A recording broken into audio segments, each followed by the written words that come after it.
पाचवा दिवस आहे आणि अण्णा हजारे यांची प्रकृती खालावलेली आहे। त्यांच्याशी चर्चा करण्यासाठी जलसंपदा मंत्री गिरीश महाजन हे राळेगण सिद्धीमध्ये दाखल झालेले आहेत।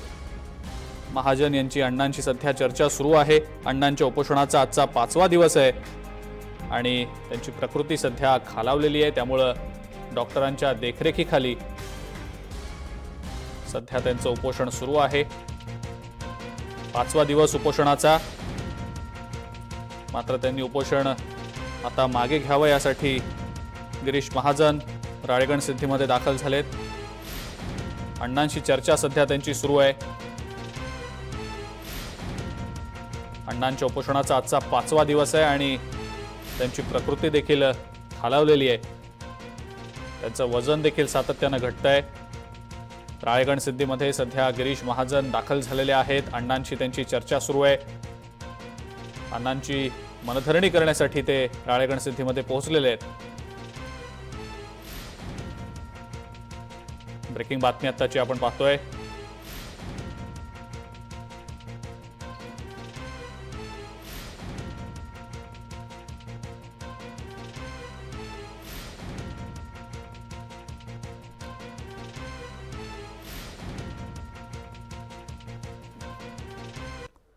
आणि या संदर्भात आपण अधिक माहिती जाणून घेणार आहोत। आपल्यासोबत आपले प्रतिनिधी सुशील थोरात आहेत सध्या थेट राळेगण सिद्धीहून।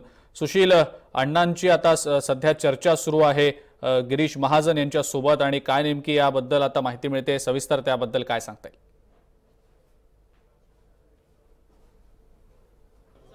अजिंक्य, विखे पाटील आले आहेत आणि त्यांनी सध्या आता अण्णांबरोबर चर्चा केली। आपण जाऊया विखे पाटलांकडे थेट। अण्णांबरोबर आपली चर्चा झाली आहे, काय चर्चेमध्ये काय झालं आणि गिरीश महाजन सुद्धा होते, काय सरकार सकारात्मक पाऊल उचलतंय का याबाबत?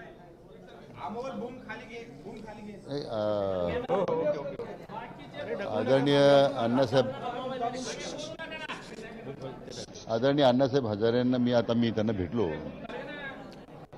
महाजन आले अशी मला माहिती होती, पण ते काय आमच्या चर्चेत नव्हते। त्यांची माझी काही भेटही झाली नाही। आम्ही अण्णांना विनंती केलेली आहे की ह्या पाचव्या दिवसाच्या आंदोलनाच्या निमित्तानं त्यांची प्रकृती जी खालावत चाललेली आहे, शेवटी उद्याचं आंदोलन उद्या आपल्याला देशभरात न्यायचं आहे, त्यासाठी हे उपोषण त्यांनी सोडावं अशी विनंती केली।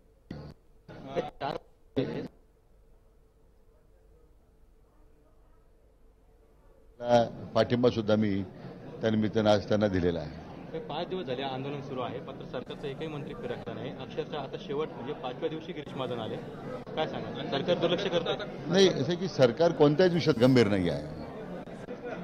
शेवटी 2013 साली जो लोकपालचा कायदा आपण संमत केला आहे मागच्या आघाडी युपीए सरकारनं, आणि त्याच्यावर ह्या सगळ्या विरोधकांनी त्यावेळच्या, मग भाजपचे होते, अन्य मंडळी होती, त्यात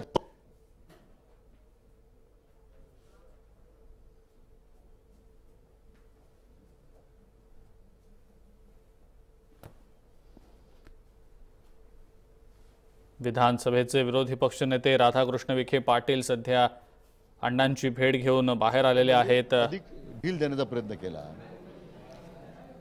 प्रत्येक निर्णय हा जनतेशी केंद्राच्या राज्य सरकारने एक प्रकारचा विश्वासघात केल्याची भावनाच आज सगळे जनमानसामध्ये आहे। आणि मला असं वाटतं की अण्णांचा जो निर्धार होता,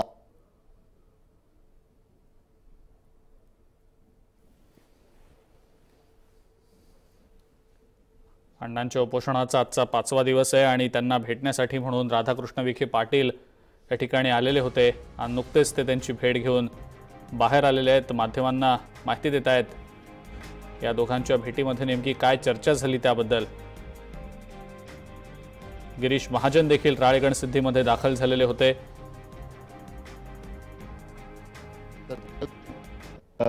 इच्छाशक्ती आज ह्या आंदोलनाला पाठिंबा देत उद्याच्या लढ्याची करण्यासाठी अण्णांनी आता हे उपोषण सोडावं। आमचं पूर्ण पाठिंबा त्यांना आहेच आहे। आणि विशेष करून जी प्रमुख मागणी होती, एकतर परवा दिवशी सरकारने कायदा घाईगडबडीत केला मुख्यमंत्र्यांचं कार्यालय बरोबर विरोधी पक्ष नेत्याचं कार्यालय आणावं, तर मी त्याचं जाहीरपणे स्वागत केलं आहे की आमचा कारभारच पार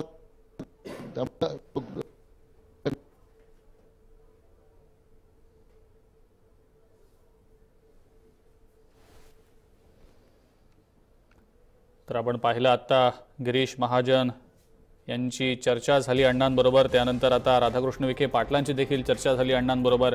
राधाकृष्ण विखे पाटलांनी आपला पाठिंबा अण्णांच्या आंदोलनाला उपोषणाला असल्याचं जाहीर केलं, मात्र त्यासोबतच त्यांच्या प्रकृतीचं कारण लक्षात घेता त्यांनी हे उपोषण थांबवावं अशी विनंती किंवा अशा पद्धतीची भूमिका असल्याचं देखील विखे पाटलांनी यावेळेला म्हटलं। आणि गिरीश महाजन यांच्यासोबत देखील अण्णांची चर्चा झाल्याची प्राथमिक माहिती आहे। आमचे प्रतिनिधी सुशील थोरात यांनी या संदर्भातली माहिती दिली। धन्यवाद सुशील। या संदर्भातले अपडेट्स आपण वेळोवेळेला घेणारच आहोत।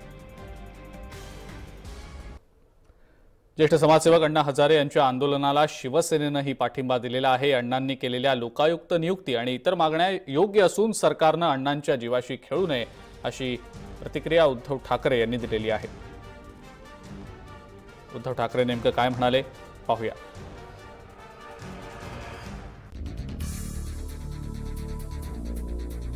अण्णांच्या जीवाशी खेळू नका असं उद्धव ठाकरे म्हणतायत। यासोबतच अण्णांच्या आंदोलनाची सरकारनं दखल घ्यावी अशी मागणी देखील केलेली आहे त्यांनी। अण्णांचे प्राण हे महत्त्वाचे आहेत आणि यासोबतच पंतप्रधान मोदींनी जे उपोषणाला शुभेच्छा पत्र देणारं पत्र पाठवलं हे संतापजनक असल्याचंही उद्धव ठाकरेंनी म्हटलेलं आहे। अण्णांनी प्राणत्याग करण्यापेक्षा रस्त्यावर उतरून लढा द्यावा असं देखील शिवसेनेनं उद्धव ठाकरेंनी अण्णांच्या भूमिकेला पाठिंबा देताना म्हटलेलं आहे। जनतेला गुंगीचं औषध देण्यात आलंय आणि त्यातून बाहेर काढणं महत्त्वाचं असल्याचं देखील यावेळेला शिवसेनेचं म्हणणं आहे। अण्णांनी नव्या क्रांतीसाठी जयप्रकाश नारायण यांची भूमिका स्वीकारावी, देशाची गंगा शुद्ध करण्यासाठी अण्णांनी उपोषण सोडावं असं उद्धव ठाकरे यांनी म्हटलेलं आहे।